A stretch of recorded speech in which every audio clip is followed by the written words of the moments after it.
नमस्कार मित्रांनो, एक्झाम जागर या एज्युकेशन यूट्यूब प्लॅटफॉर्मवर तुम्हा सर्वांचं पुन्हा एकदा स्वागत आहे. तर मित्रांनो, या आधीच्या सत्रामध्ये मी तुम्हाला एक प्रश्न विचारला होता आणि प्रश्न काय होता, तर अंतराळातील घडामोडीवर लक्ष ठेवणारी भारतातील पहिली वेधशाळा कोणत्या राज्यात स्थापन केली जाणार आहे? तर आता या प्रश्नाचं योग्य उत्तर आहे पर्याय क्रमांक 2, म्हणजेच अशी वेधशाळा ही उत्तराखंडमध्ये स्थापन केली जाणार आहे. आणि ही जी वेधशाळा आहे ही कोणत्या कंपनीद्वारे स्थापन केली जाणार आहे? तर दिगंतरा या स्टार्टअप कंपनीद्वारे ही वेधशाळा स्थापन केली जाणार आहे. आणि मित्रांनो, तुमच्यासाठी जो डेली प्रश्न असतो त्याचं कमेंटमध्ये उत्तर देण्याचा प्रयत्न करत चालत जा. उत्तर चुकलं तरी काही हरकत नाही, कारण ज्यावेळेस तुम्हाला या प्रश्नाचं योग्य उत्तर माहित होतं त्यावेळेस हे प्रश्न तुमच्या दीर्घकाळापर्यंत लक्षात राहतात. तर आता आजच्या सत्राचा पहिला प्रश्न पहा. अंडर 18 एशिया व्हॉलीबॉल चॅम्पियनशिपमध्ये भारतीय संघाने कोणत्या संघाला हरवून कांस्य पदक जिंकले आहे? तर आता या अंडर 18 एशिया व्हॉलीबॉल चॅम्पियनशिपमध्ये भारतीय संघाने दक्षिण कोरिया या देशाला हरवून यामध्ये कांस्य पदक जिंकलेलं आहे. आणि आता ही जी स्पर्धा होती याचं आयोजन कुठे करण्यात आलं होतं? तर इराणमधील तेहरान येथे याचं आयोजन करण्यात आलं होतं. आणि या स्पर्धेमध्ये गोल्ड मेडल कोण जिंकलेलं आहे? तर जपाननं जिंकलेलं आहे. रौप्य पदक इराणनं जिंकलेलं आहे आणि कांस्य पदक यामध्ये भारताला मिळालेलं आहे. आणि आता या स्पर्धेची ही यावेळेसची कितवी आवृत्ती होती? तर 14वी आवृत्ती होती. आणि तसेच याबरोबर हे सुद्धा नोट करून घ्या की भारताने 14 वर्षानंतर अंडर 18 एशियाई व्हॉलीबॉल चॅम्पियनशिपमध्ये पदक जिंकलेलं आहे. आणि भारताने आतापर्यंत या अंडर 18 व्हॉलीबॉल स्पर्धेमध्ये एकूण 5 पदक जिंकलेली आहेत. तर आता नेक्स्ट क्वेश्चन पहा. DRDOच्या अध्यक्षपदी कोणाची नियुक्ती करण्यात आली आहे? तर आता DRDOच्या अध्यक्षपदी समीर व्ही कामत यांची नियुक्ती करण्यात आलेली आहे. आणि यांचं पूर्ण नाव काय आहे? तर समीर व्यंकटपती कामत असं यांचं पूर्ण नाव आहे. आणि आता या आधी जे DRDOचे अध्यक्ष सतीश रेड्डी होते यांची संरक्षण मंत्र्याचे वैज्ञानिक सल्लागार म्हणून नियुक्ती करण्यात आलेली आहे. आणि त्यानंतर त्यांच्या जागेवर समीर व्ही कामत यांची DRDOचे अध्यक्ष म्हणून नियुक्ती करण्यात आलेली आहे. आणि याबरोबरच समीर व्ही कामत यांची संरक्षण संशोधन आणि विकास विभागाची सचिव म्हणून देखील नियुक्ती करण्यात आलेली आहे. आणि आता हे जे समीर व्ही कामत आहेत ही वयाची 60 वर्षे पूर्ण होईपर्यंत किंवा पुढील आदेश येईपर्यंत या पदावर राहणार आहेत. आणि याआधी 1 जुलै 2017 मध्ये SV कामत यांची DRDOच्या नोडल प्रणाली आणि साहित्य विभागाचे महासंचालक म्हणून नियुक्ती करण्यात आली होती. आणि आतापर्यंत ते या नोडल प्रणाली आणि साहित्य विभागाचे महासंचालक होते. आणि आता याबरोबरच समीर व्ही कामत यांच्याविषयीची काही एक्स्ट्रा पॉईंट सुद्धा नोट करून घ्या. तर त्यांनी 1985 मध्ये IIT खरगपूरमधून मेटलर्जिकल अभियांत्रिकीमध्ये बीटेक पदवी प्राप्त केलेली आहे. आणि तसेच 1988 मध्ये ओहायो स्टेट युनिव्हर्सिटीमधून मटेरियल सायन्स आणि इंजिनिअरिंगमध्ये PhD केलेली आहे. आणि ते 1989 मध्ये DRDO या संस्थेमध्ये रुजू झालेले आहेत. आणि आताच अलीकडच्या काळात कामत यांनी DMRL मधील रेअर अर्थ परमनंट मॅग्नेटच्या विकासात महत्त्वपूर्ण योगदान दिलेले आहे. तर एवढे सर्व पॉईंट नोट करून घ्या. आणि त्याबरोबरच आता ही जी DRDO संस्था आहे याविषयी सुद्धा आपण माहिती पाहूया. तर पहा, आता DRDO म्हणजे काय? तर defence research and development organisation असे याचं फुल फॉर्म आहे. आणि याची स्थापना कधी करण्यात आलेली आहे? तर 1958 मध्ये याची स्थापना करण्यात आलेली आहे. मुख्यालय कुठे आहे? तर दिल्ली येथे याचं मुख्यालय आहे. आणि आता सध्या अध्यक्ष समीर व्ही कामत आहेत. आणि या संस्थेचं बोधवाक्य काय आहे? तर बलस्य मूलम विज्ञानम असे या संस्थेचं बोधवाक्य आहे. तर आता नेक्स्ट क्वेश्चन पहा.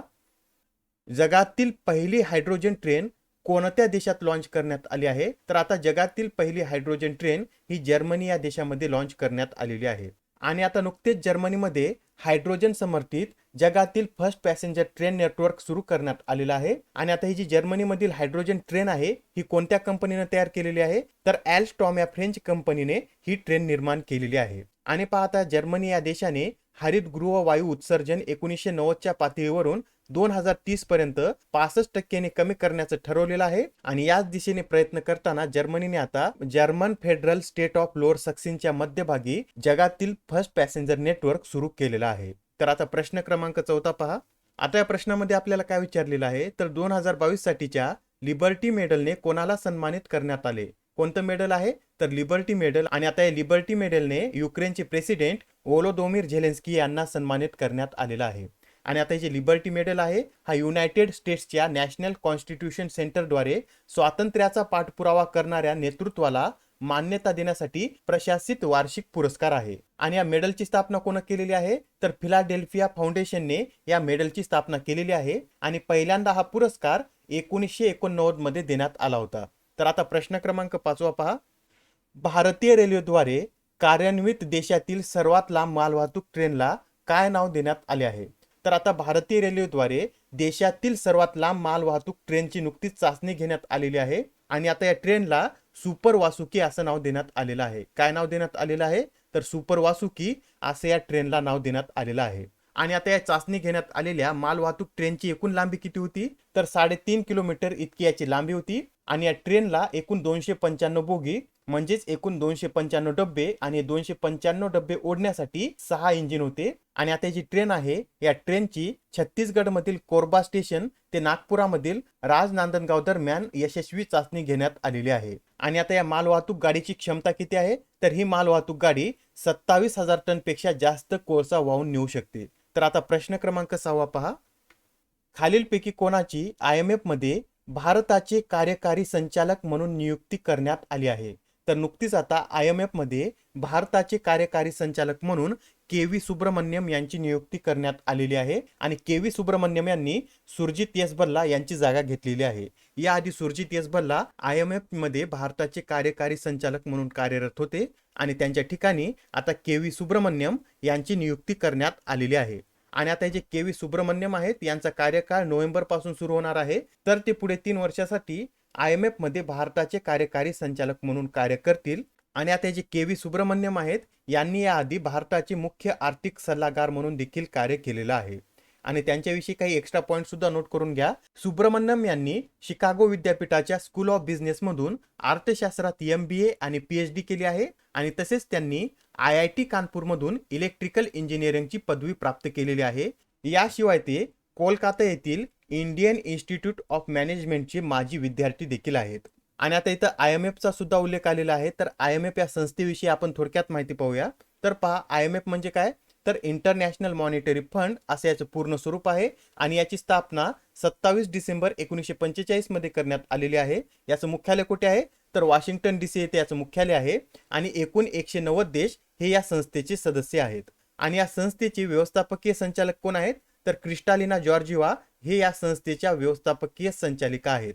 आणि याबरोबरच या IMF चे वित्तीय वर्ष काय आहे? तर 1 मे ते 30 एप्रिल हे या IMF चे वित्तीय वर्ष आहे. तर आता नेक्स्ट क्वेश्चन पहा. युनेस्कोच्या अमूर्त सांस्कृतिक वारसा यादीत समाविष्ट करण्यासाठी भारताने कोणत्या नृत्य प्रकाराचे नामांकन केले आहे? तर नुकतेच आता भारताने युनेस्कोच्या अमूर्त सांस्कृतिक वारसा यादीत समाविष्ट करण्यासाठी गरबा या नृत्य प्रकाराचे नामांकन केलेलं आहे. आणि याआधी 2021 मध्ये या युनेस्कोच्या अमूर्त सांस्कृतिक वारसा यादीमध्ये दुर्गा पूजेचा समावेश करण्यात आलेला होता. आणि आता जे युनेस्को आहे याचं फुल फॉर्म काय आहे? तर युनेस्को म्हणजे United nations educational scientific and cultural organisation असे याचं पूर्ण स्वरूप आहे. आणि या संस्थेची स्थापना 16 नोव्हेंबर 1945 मध्ये करण्यात आलेली आहे. मुख्यालय फ्रान्स मधील पॅरिस येथे आहे. आणि या संस्थेचे महासंचालक कोण आहेत? तर ॲड्रे अझोले हे या संस्थेचे महासंचालक आहेत. तर आता प्रश्न क्रमांक 8 पहा. कोणत्या राज्याद्वारे राज्यात 300 ग्रामीण औद्योगिक पार्क उभारले जाणार आहेत? तर आता छत्तीसगड राज्याद्वारे राज्यामध्ये 300 ग्रामीण औद्योगिक पार्क उभारले जाणार आहेत. आणि आता हे जे पार्क आहेत हे ग्रामीण अर्थव्यवस्थेला बळकट करणे आणि गुरांचा गोठा हे उपजीविकेचे केंद्र बनवणे या उद्देशाने स्थापन करण्यात येत आहेत. आणि या प्रकल्पाचे लोकार्पण कधी करण्यात येणार आहे? तर 2 ऑक्टोबर रोजी गांधी जयंतीच्या दिवशी या प्रकल्पाचे लोकार्पण करण्यात येणार आहेत. आणि आता छत्तीसगड मधील अशा प्रकारचे पहिले उद्यान कांकेर जिल्ह्यातील कुलगाव येथे बांधण्यात आले असून त्याला गांधीग्राम असे नाव देण्यात आले आहे. आणि आता हे जे उद्यान आहे हे उद्यान जिल्हा प्रशासनाने महिला बचत गटांच्या सहाय्याने विकसित केलेलं आहे. तर आता प्रश्न क्रमांक 9 पहा. महाराष्ट्रातील पहिले दिव्यांग उद्यान कोणत्या जिल्ह्यात निर्माण केले जाणार आहे? तर आता महाराष्ट्रातील पहिले दिव्यांग उद्यान हे नागपूर या जिल्ह्यामध्ये तयार केले जाणार आहे. लक्षात राहू द्या, अत्यंत महत्त्वाचा प्रश्न आहे. महाराष्ट्रातील पहिले दिव्यांग उद्यान हे नागपूर या जिल्ह्यामध्ये तयार केले जाणार आहे. आणि आता महाराष्ट्राविषयीची हे पॉइंट सुद्धा लक्षात राहू द्या. डिजिटल तिकीट प्रणाली सुसज्ज बस सेवा सुरू करणारे देशातील पहिलं राज्य महाराष्ट्र आहे. आणि त्याचप्रमाणे दृष्टिहीनांसाठी भारतातील पहिले इंटरनेट रेडिओ चॅनल सुद्धा महाराष्ट्रामध्ये सुरू करण्यात आलेला आहे. आणि कैद्यांसाठी वैयक्तिक कर्ज योजना सुरू करणारे महाराष्ट्र हे पहिलं राज्य आहे. आणि स्वतःच्या अखत्यारीत IT पार्क स्थापन करणारी नाशिक महानगरपालिका भारतातील पहिली महानगरपालिका आहे. आणि त्याचप्रमाणे देशातल्या पहिल्या डबल डेकर जलकुंभाचं अनावरण महाराष्ट्रातील नागपूर या जिल्ह्यामध्ये करण्यात आलेलं आहे. आणि आता आजच्या सत्रामधील शेवटचा प्रश्न पहा. कोणती विमान कंपनी ही भारताची दुसरी सर्वात मोठी देशांतर्गत विमान कंपनी बनली आहे. तर विस्तारा ही कंपनी आता भारताची दुसरी सर्वात मोठी देशांतर्गत विमान कंपनी बनलेली आहे. आणि विस्तारा या कंपनीने आता स्पाइस जेट या कंपनीला मागे टाकून हे दुसरं स्थान पटकावलेलं आहे. आणि आता ही जी विस्तारा कंपनी आहे ही टाटा आणि सिंगापूर एअरलाइन्सच्या मालकीची कंपनी आहे. आणि आता आजचा तुमच्यासाठीचा प्रश्न पहा. 2022 मध्ये कोणत्या भाषेतील बालसाहित्य पुरस्कार देण्यात येणार नाही? आता या प्रश्नाचं उत्तर कमेंटमध्ये देण्याचा प्रयत्न करा. उत्तर चुकलं तरी काही हरकत नाही, कारण ज्यावेळेस तुम्हाला या प्रश्नाचं योग्य उत्तर माहित होतं त्यावेळेस हे प्रश्न तुमच्या दीर्घ काळापर्यंत लक्षात राहतात. तर आता पुढच्या सत्रामध्ये पुन्हा भेटूया. धन्यवाद.